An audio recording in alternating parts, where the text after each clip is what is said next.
Bienvenue à tout le monde. Ahlan wa sahlan. Welcome. Qu'est-ce de langue, c'est tout. Bienvenidos, c'est tout. Bienvenue à tout le monde. Alors, sur le VAR, l'assistance vidéo, je pense que notre analyse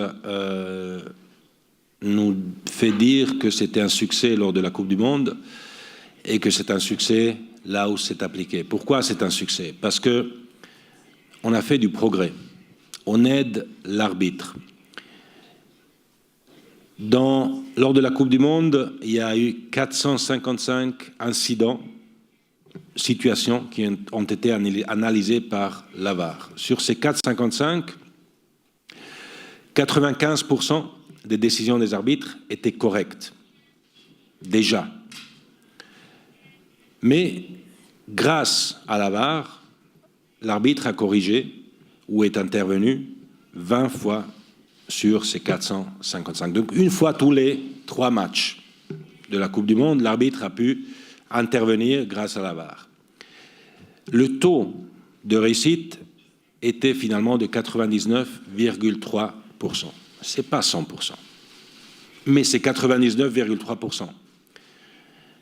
Ça veut dire que si on veut faire du progrès,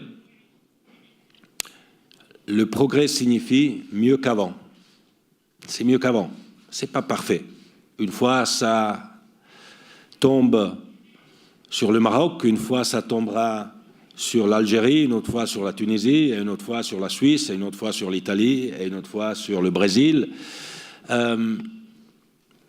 Et la perfection n'existe pas, elle n'existera probablement jamais, mais on aide l'arbitre, et c'est ça qu'on veut. Et on va s'améliorer.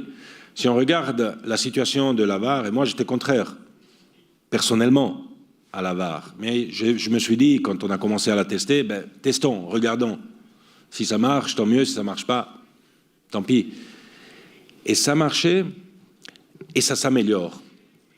Au début, quand on l'a testé, quand on la mettait en place, il nous fallait 2, 3, même 4 minutes pour revérifier une situation. Aujourd'hui, en 1 minute, même moins 50 secondes, on peut revérifier une décision et prendre la bonne décision et aider l'arbitre. Encore une fois, l'intervention, c'est 1 fois tous les 3 matchs, parce qu'on a des très très bons arbitres en général. On a un protocole que, suite à l'expérience, bien sûr, on va aussi analyser. Le protocole disait et dit qu'on peut regarder seulement les situations de but, etc., etc. 4 situations particulières. Le changement d'un corner n'est pas prévu par le protocole, donc l'arbitre ne pouvait pas l'appliquer. S'il y a une erreur d'un arbitre, grâce à la VAR, on essaye de la corriger. Parfois, très rarement, ou beaucoup moins rarement qu'avant, c'est pas possible de la corriger.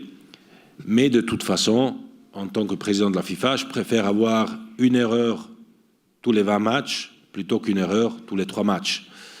L'idéal serait d'avoir aucune erreur, pas d'erreur du tout, mais ça, malheureusement, pour l'instant encore, c'est pas possible. On s'améliore. Il y a aujourd'hui 55 pays qui le mettent en place. Le Maroc va le mettre en place aussi, et vous verrez qu'avec le temps, on va devenir encore mieux et encore plus performant.